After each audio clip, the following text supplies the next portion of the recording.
The clip that you're about to see is literal footage of someone who hit over $100,000 in a single day explain the number one thing that helped him actually get there. Apex is like always getting better with every test. I think that's the biggest learning I had.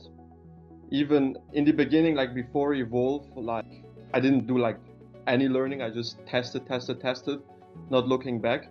But then, like since I understand like how important it is to have a feedback loop, not just about creatives, but about everything you do in eCom. Just having the feedback loop right is like so important, because if not, you just repeat your same mistakes. If you didn't catch it, what he's talking about is something called feedback loops. Now, I have talked about this a long time ago on the channel, but in today's video, I'm literally going to show you exactly how to complete a feedback loop. And I'm actually going to pull up an ad from a brand, and I'm going to help you understand exactly why it's working and how I would go about creating different variations and different iterations of this ad, as well as looking at the rest of the customer journey to essentially complete a feedback loop on why this ad is working, to therefore be able to actually go and scale further. Now, honestly, I never endorse or believe in hacks, but if you want to talk about a hack that actually will expedite your success and help you get to $100,000 per day in sales in eCom in 2025 and beyond, this is exactly it. Because when you are able to identify why things work and why they don't, you are going to be so much further ahead of everybody else, because you are actually making progress. The one thing that everybody talks a lot about is being consistent, but just being consistent is not good enough. You have to understand why things work and why they don't. And the better you are at completing feedback loops, the faster that you will be able to scale. So if you're excited for this week's video, make sure you actually lock in, pay attention, and watch the entire thing to be able to see what it looks like to complete a proper feedback loop and how to actually go and action it. And if you do stick into the end, I will actually give you the exact spreadsheet that we use to ensure that we complete feedback loops on every single ad creative that we make, ultimately help you get one step closer to hitting 100K days. Let's jump in. All right, so to kick this video off, what we're actually gonna do is we're gonna jump into one of the brands that I'm honestly obsessing over right now. I think they do such an incredible job of not just creating ads, but completing customer journeys and just doing everything right when it comes to e-commerce, introducing new mechanisms, all that kind of stuff. If you have never heard of Grunz, they're an incredible brand. They are obviously running quite a few ads, which means they're spending quite a lot on them. And on top of that, today we're going to actually talk about one of their top performing ads that I was able to find using a tool called AdSpy. Now, this tool is not sponsored by any means, and to be honest, this is something that is way better than Foreplay or Atria or whatever ad spying tool or creative library tool that you want to use, because what's really cool about AdSpy is it actually allows you to see the shares, the comments, and everything else on the actual ad that the brand posted. And so what we have noticed actually is that when you do research on a brand, everybody always likes to look at what ads are longest running, but that is actually not usually the best performing ad. Just because an ad has been running for a long time does not actually mean it's good. If we look across, I would say, half of the accounts that we manage, our longest running ads usually are actually not the best ads. And so if you are using that as your estimate of what is actually top performing for a brand, you are probably making a wrong decision and you are probably taking the wrong learnings. And so what we like to use is a tool called AdSpy. Again, if you do want to check out AdSpy, you can click the link down below. Again, there's no affiliation with this at all. There's not even a link down there to give me any kind of money. It's just a tool that I honestly enjoy using, and we actually use to identify winning ads for brands across all different types of niches. But the point is it's going to allow you to filter by shares. And you'll see I actually have two filters on here. First one is obviously using the Grunz page as the advertiser name. And then I want to see ads that have been seen over the last 45 days here and are still active. And then from there are also ordered highest to lowest in regards to shares. And now you might be wondering, why do I care about shares? Well, because what we've actually noticed is that most winning ads typically tend to pick up a lot of traction on Meta in regards to likes, comments, and shares. And so what we actually like to do is we like to filter by shares specifically, because we have found that the ads with the highest amount of shares usually are actually close to the best performing ads. Now, again, it's not 100% accurate, but it is much more accurate compared to what we have actually seen against longest running or anything like that. So we like to look look for engagement on ads. And again, I am someone that talks about all the time that engagement is not the biggest deal on ads, but usually when you see new ads, like you can see here, this is created on May 7th and it is still actively running and it is starting to get shares and comments and likes, that usually means that it is doing well in the account and it is starting to pick up traction, which is what we want to see. We want to see the most recent ads and ads that are actually winning right now. So with that long rant aside, let's actually talk about completing a feedback. If you are someone that is struggling to find winning ads, I'm actually going to review a losing ad and go deep to help you understand why that ad is sucking, because the truth is that most of the time you're going to be reviewing ads that don't work compared to reviewing ads that do work. But for those of you that actually do have ads that are working right now, I'm going to live review this ad to hopefully show you the way that my brain thinks and how I approach things. So that way you can take learnings on your top ads and actually make variations of ads to help you scale faster to ultimately get you an ROI really quickly from this video. So that is my goal. But again, if you don't have any winning ads, make sure you keep watching. All right, so as you can see, as we pull up this ad here, I'm going to basically help you understand why this is working. And I have chosen this one specifically. It's actually not one of the top performers. It's around the third top performer from what I can see based off of shares. But I wanted to pull this one specifically because if you're watching this video, the odds are that you are trying to get your brand scaling, or maybe you're at some kind of plateau. And something that Gruns does extremely well is they go deep on specific avatars. Now, you might be looking at this and saying, what the heck is the MTHFR gene? In case you don't know what it is, it's basically something that plays a role in your metabolism. And I literally had to Google it because I didn't even know myself, but that is the entire point, okay? And so what is so cool about this ad is it works in multiple ways. So number one, if you know what the MTHFR gene actually is, well, this is going to be hyper specific and relatable to you. And so you're going to see this ad and be like, yeah, I do carry that gene and I do need these vitamins. And so you're going to click and you're going to buy because clearly this brand understands you and is communicating directly to you. And that is one of the most powerful things that you can do, because there are a group of people who have labeled themselves as someone who carries this gene and they feel hopeless because this gene basically ruins their metabolism. At least that's probably what they tell themselves. But on the contrary, if you do not carry this gene and you are looking at this like, well, what is the MTHFR gene? Maybe I do carry it. And then you go and Google and you're curious and you do some research and you figure out like, hey, maybe I have this gene and maybe that's why my metabolism is so slow. And now what that does is that creates new hope, right? They've basically assigned a new mechanism to the problem, which then creates curiosity, right? And creating curiosity in your ad is one of the best things that you can do specifically for statics, because that is something that is going to get people to actually stop and to actually pay attention. And what I love about this as well is the ad overall itself is super simple. And again, speaking of curiosity, it kind of drives curiosity just looking at this giant green gummy like bear. You're like, what the heck is this, right? And what's really cool about this as well is that Gruns does a really good job of actually just then explaining the product very clearly, because this ad does create, I don't want to say confusion, but it does definitely create some curiosity in some people's minds. And so when they see this, they are able to see exactly what it is up here. But when they click shop now, it's taking them to a landing page that is very congruent with what they're doing. Now, something you'll notice about Gruns is they are constantly running split tests and landing pages. And I want you to understand that if you want to go full funnel and really complete some feedback loops, then you should 100% go and check out Gruns and the type of funnels that they're running. But what you would have potentially seen, depending on the split test, is a page that is congruent with this. And so this ad may not be at enough scale to build a fully congruent page, but something that you'll notice about Gruns is they have multiple pages that are very congruent with each and every single avatar that they run. So I've just pulled up another example here of the healthy habit kids will want to keep. And so this is actually a landing page that they run for all of their ads that are focused on kids specifically. But back to my point of completing the feedback loop here, we have identified a few different things about this ad ad and why it's working. And if you're wondering how I do this, it's because I have just spent so much time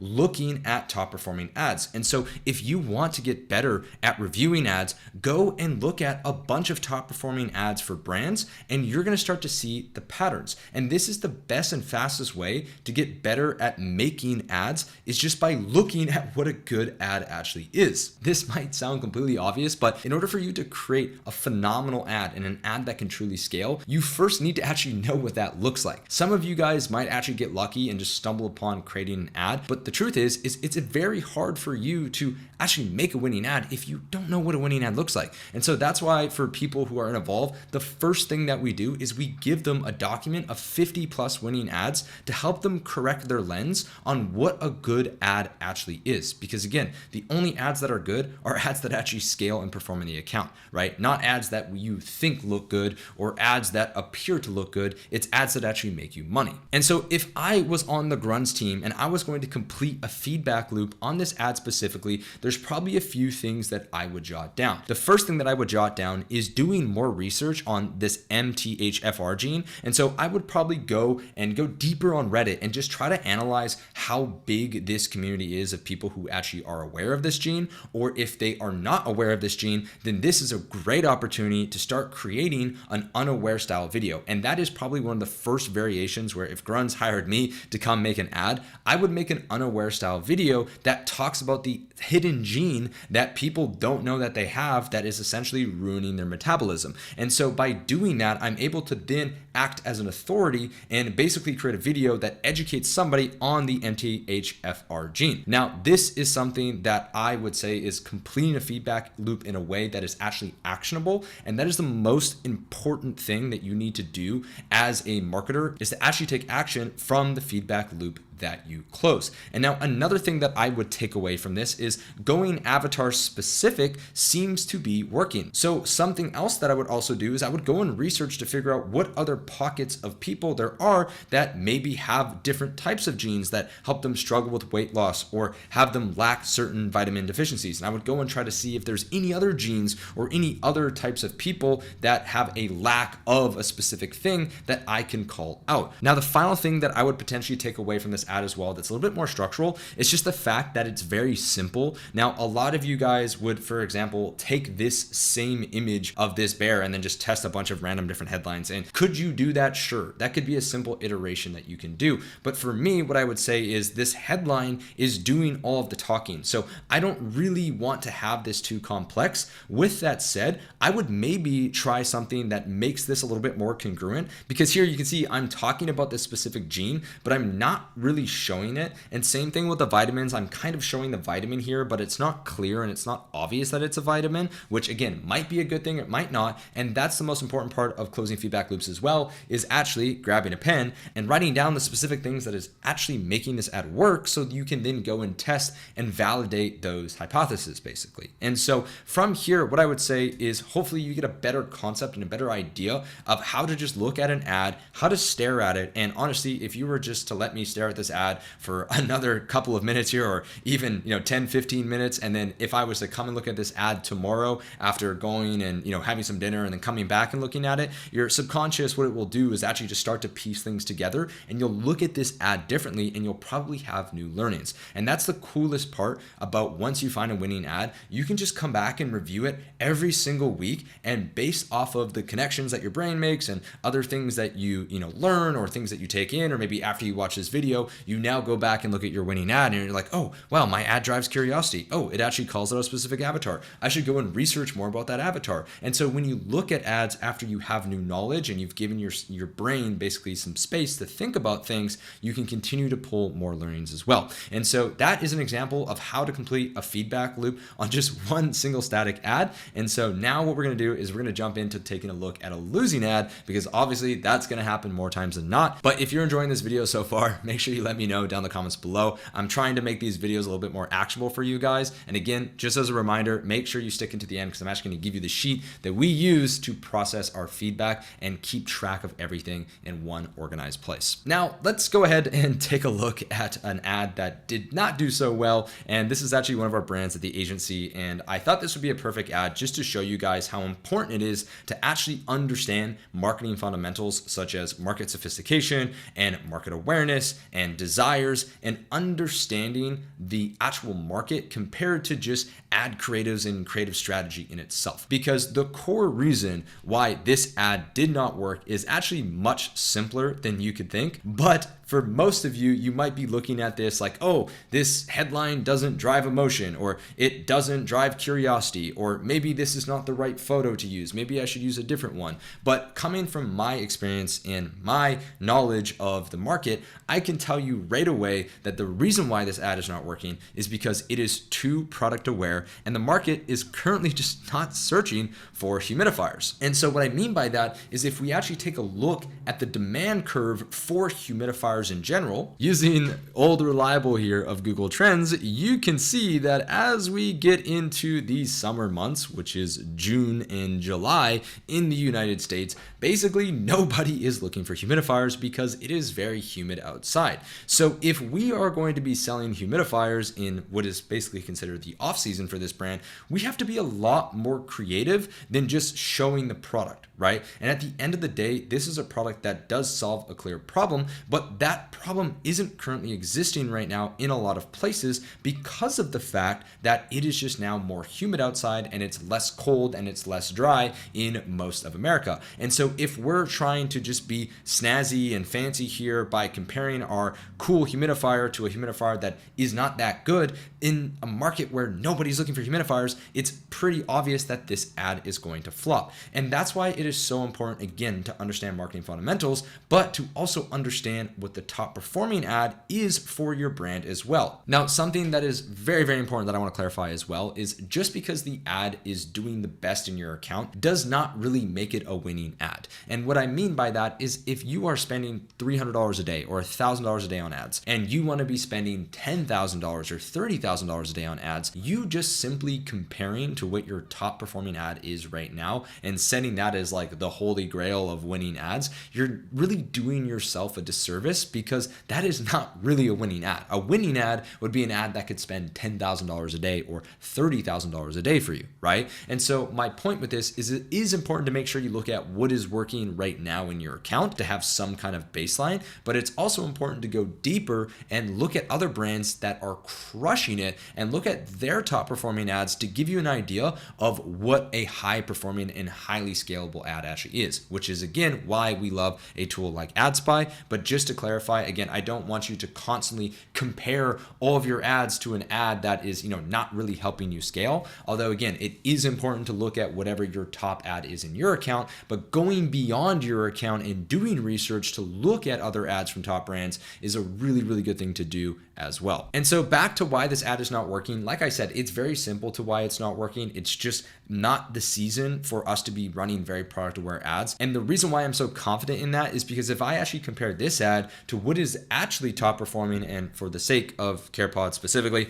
I'm not going to pull up their top performing ad just because I'm sure there's probably somebody out there running humidifiers, but my point is it is a much more unaware ad. We are basically in that video helping people understand why having a humidifier in the summer is actually still an important thing to have, because again, most people aren't looking for humidifiers in the summer. So we have ads that are educating people and positioning ourselves as an authority to help them understand why they still need it and why they shouldn't just be, writing that off. And again, so an iteration or a way that we can make this static ad better would actually be driving more curiosity with this static and potentially trying to spin it in a way that's not comparing it to another humidifier, because that's just not the right time to do this, but comparing it to other alternatives or helping people understand that just because it's, for example, humid outside or hot doesn't mean that they should turn off their humidifier, because it can help with X, Y, and Z. So that is an iteration and that is a learning that I would take. And again, this is a feedback loop that just understanding that one thing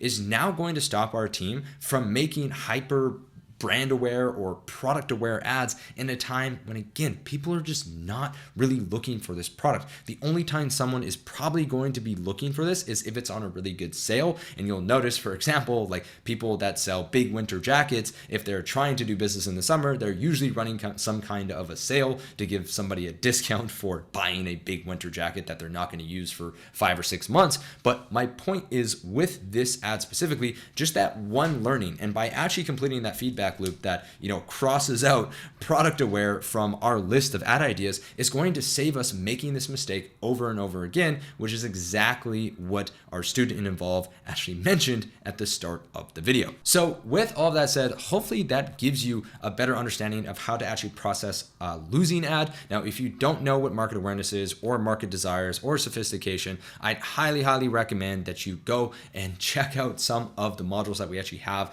in Evolve Free, because that is where we help people understand what those are. So if you don't know what that is, you can check out one of the links down in the description down below, and it should actually help you understand the marketing fundamentals that are so crucial to making ads that actually convert. But now is the time that you've probably been waiting for, which is the actual sheet. So if you have stuck around this long, then you definitely deserve it. And so here is actually the exact sheet that we use to track all of our ads and all of our ad ideas, and it makes it impossible for us to skip over learnings. And the reason why is because we have different statuses here inside of the sheet. And again, this is going to be linked below, so you can simply make a copy and you can implement this right away and start your creative process and your creative road mapping all inside of this sheet. And so just to help you understand what this sheet actually does, the first thing here is the status. And so we basically have 4 different statuses here. The first one is just blank, and that's ideas. So for example, if I wanted to make an iteration, so let's just call this an unaware static or unaware summer static,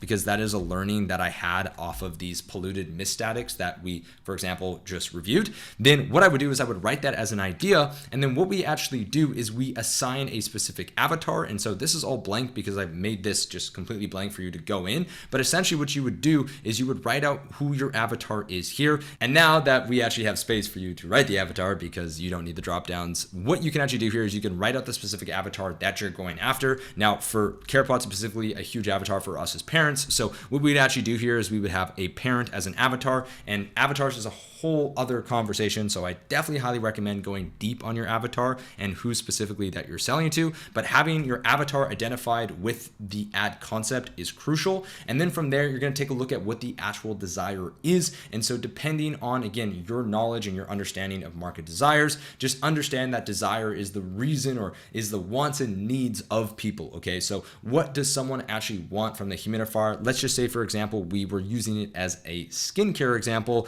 They would want glowing skin, or they would want confidence. And so that is an example of how we can position an unaware summer static to a parent, or we could even say, a young adult, to get glowing skin and have confidence. And now the awareness level here, hence the name of the concept, would be unaware. And then it's super important here to make sure that you actually jot down what you are creating and what you are testing and what gives you confidence. And so you would go ahead and write that down. Now, as an example, this is what our team put together, and it actually wasn't the team. I just added this here for the sake of the example for you guys to see. But they essentially, when they made this ad, believed that if they helped people understand that traditional humidifiers put kind of toxins and mold into the air, and ours doesn't because of how it's built, that it would actually convert. But the point of that is as we just understood, that was an incorrect learning. And so now what we would do is we would actually put our learnings on this part here, and we would actually mark this as a losing ad, not a winning ad. And we would say this ad is to product aware for the current season. Making product aware ads is just not the best approach based on the desires and in the market. So there you go. So that is the learning that I would jot down. And then again, if you have ideas from your ads that you then process learnings on, you're going to go ahead and add those into your sheet. And what we actually do is we then decide every single week as a team which ads we want to put into working. And so when we put ads into working, what that does is it highlights it to let us know that, hey, we are working on these ads, and we begin the briefing process and the video editing process and everything to bring that ad to life. And then once the ad is actually published in the account, we move it into learnings. And what this does is it puts it into purple. And so it kind of tells our brains like, hey, this is not done yet. Like, you can't just mark this ad as done because we're processing learning. So once the ad actually tests in the account, and again, if you need help understanding how to test ads, I just dropped over an hour video on how to test ads on Facebook. So I'd highly recommend that you go and check that out as well. But once you have tested the ad, you then need to figure out, was it a winner or was it a loser? And after you process learnings, only then can you actually mark it as done. And then as you can see, it gives it that nice gray out effect. So it's just done, it's over with, and you don't have to look at the bright purple bar in your face anymore. But the point of this is your learning should stay there. And then what we actually like to do as a pro tip, and if you did make it this long, then you deserve it, you can copy a bunch of your learnings and you can actually go and give them to an AI like ChatGPT or Claude and say, hey, here's a bunch of learnings that we have processed on ads. Can you organize this into things that we need to stop doing and things that we need to start doing in order to help me figure out which ideas I should be moving forward on? And so that is kind of a little pro tip that we use, where we take all of our learnings and we just give them to the AI and have it sort through it. But with that said, the most important thing is actually number one, tracking your hit rate, which this sheet will do as well. So for example, if we actually do get a winning ad, you'll notice here that our hit rate goes to 50%. So this will automatically track your ad hit rate for you, which is a crucial metric. And then from there, again, it will help you store and keep track of all of your learnings. So that is the sheet that you guys can use 100% for free. And now that we've made it all the way to the end, I hope that you enjoyed this video. If you want more sheets like this, or you actually want the full advanced version of this as well, I'd highly recommend checking out the first link in the description down below, which is our community over at Evolve. Evolve is honestly growing like crazy right now, and I have never seen such an elite and high level community where if you are in e-commerce and you're actually serious about trying to grow, there are guys popping screenshots into that Discord basically every other day of them doing 50, 60, 100, $200,000 per day, which is honestly, number one, great for breaking beliefs, but number two, it's proof that the things that we're doing and the things that I'm talking about and trying to share with you guys actually works. And sometimes in order for you to get to where you want to go, you just gotta pay attention. And so if you are interested in that, you can go and check that out down below. Or if you happen to be a brand owner that is in the tech space, or you're spending over $100,000 a month on ads, I'd highly encourage you to fill out the application form down below as well, because my team and I can also come in and take a look at your brand and see if it's a good fit for us. With that said, we're very boutique and we're very specific with the brands that we take on, but it could still be worth exploring if you are more of a product focused brand owner and less on the marketing side, and you just want a team of experts to handle everything for you. With all of that said, thank you so much if you did make it all the way to the end, and I look forward to seeing you in next week's video.